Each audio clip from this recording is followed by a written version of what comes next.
Congress working committee మరి కాసేపట్లో సమావేశం కానుంది. తాజా వివరాలు మా ప్రతినిధి అరుణ్ ప్రత్యక్ష ప్రసారం ద్వారా అందిస్తారు.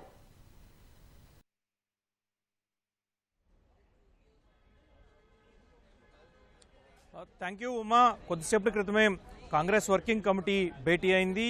కాంగ్రెస్ ప్రధాన కార్యాలయం ఇందిరా భవన్లో కాంగ్రెస్ వర్కింగ్ కమిటీ భేటీ అయింది. ఈ భేటీలో ప్రధానంగా మహిళా రిజర్వేషన్ బిల్లు, దాంతోపాటుగానే నియోజకవర్గాల పునర్విభజనకు సంబంధించినటువంటి ఈ రెండు కీలకమైనటువంటి అంశాలపై కాంగ్రెస్ పార్టీ వ్యూహాన్ని రచించేందుకు కాంగ్రెస్ పార్టీ ఏ విధంగా ఈ రెండు బిల్లుల విషయంలో వ్యవహరించాలి, దాంతోపాటు ప్రజల్లోకి ఏ విధంగా ముందుకు వెళ్ళాలి, మహిళా రిజర్వేషన్ బిల్లు అమలు చేయడానికి బీజేపీ చేస్తున్నటువంటి తొందరపాటు చర్యలు, వీటన్నిటిపైన కీలకంగా చర్చించనున్నట్లుగా తెలుస్తోంది.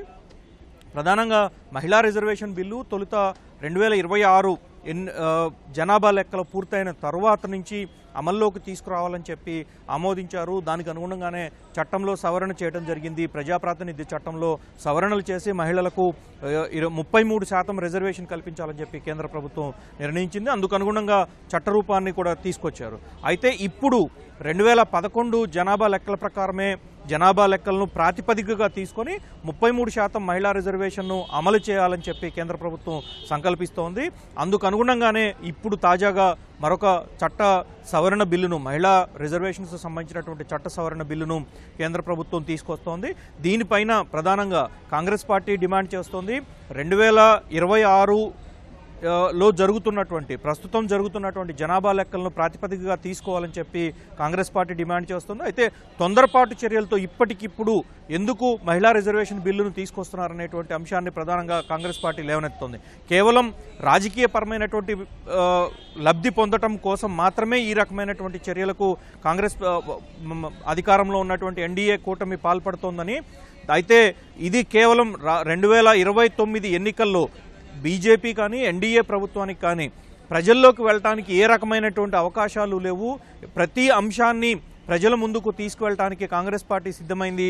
ప్రతి అంశంలోనూ ప్రజా వ్యతిరేకత కూడుకుంది కాబట్టి వాటన్నిటిని డైవర్ట్ చేయడం కోసమే కాంగ్రెస్ పార్టీ ఈ రకమైనటువంటి ప్రచారం తీసుకురావడానికి కాంగ్రెస్ పార్టీ సిద్ధమవుతున్నట్లుగా తెలుస్తోంది. దాంట్లో భాగంగానే ఈ నెల 16, 17, 18 3 రోజుల్లో పార్లమెంటు సెషన్స్ జరగబోతున్నాయి. 3 రోజుల పార్లమెంటు సెషన్లో మహిళా రిజర్వేషన్ బిల్లు, 2011 జనాభా లెక్కల ప్రాతిపదికగా 33% రిజర్వేషన్ను అమలు చేయాలని, దాంతోపాటుగానే నియోజకవర్గాల పునర్విభజనకు సంబంధించి నియోజకవర్గాల సంఖ్యను పెంచే విధంగా ప్రతి రాష్ట్రంలోనూ ప్రస్తుతం ఉన్నటువంటి సంఖ్యకు 50% అదనంగా సీట్లు వచ్చే విధంగా ఒక నిర్ణయం తీసుకున్నారు. ఇందుకు అనుగుణంగానే 2 రోజుల క్రితం జరిగినటువంటి కేబినెట్ భేటీలో కూడా దీనిపైన కీలకమైనటువంటి చర్చ అనంతరం దాన్ని ఆమోదించినట్లుగానే కేంద్ర ప్రభుత్వ వర్గాలు వెల్లడిస్తూ వస్తున్నాయి. సో ఆ నేపథ్యంలో జనాభా ప్రాతిపదిక ఒక ఎత్తు అయితే, దాంతోపాటుగా 50% తప్పనిసరిగా నియోజకవర్గాల పెంపుదల చేపట్టాలని చెప్పని కేంద్ర ప్రభుత్వం భావిస్తోంది. ఈ రెండు అంశాలనే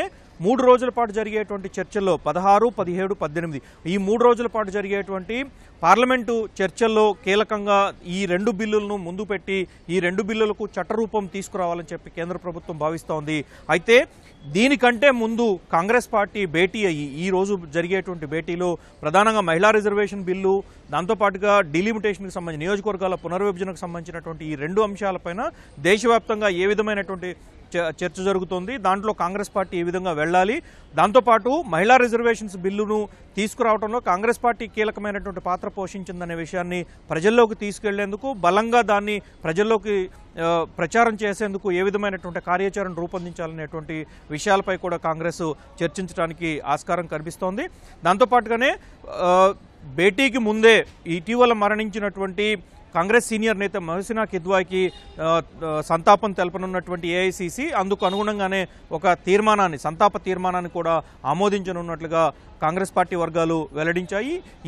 ఆ తర్వాత మహిళా రిజర్వేషన్ బిల్లు, డీలిమిటేషన్ బిల్లు రెండు ఒకదానికొకటి అనుసంధానమై ఉన్నాయి కాబట్టి ఈ రెండింటినీ 2026 జనాభా లెక్కల ప్రాతిపదికగా నిర్వహించాలని చెప్పి కాంగ్రెస్ పార్టీ తీర్మానం చేయడానికి ఆస్కారం ఉంది. దాంతోపాటుగానే పార్లమెంట్లో అనుసరించాల్సినటువంటి వ్యూహము దేశవ్యాప్తంగా మహిళా రిజర్వేషన్ బిల్లుకు సంబంధించి, డీలిమిటేషన్ సంబంధించి బీజేపీ వైఫల్యాలు, బీజేపీ ఎందుకు ఈ విధంగా చేస్తుందనేటువంటి విషయాలన్నిటిపైన ప్రధానంగా చర్చించి దానిపైన ఒక ప్రకటన విడుదల చేయడానికి అవకాశం కనిపిస్తూ ఉంది.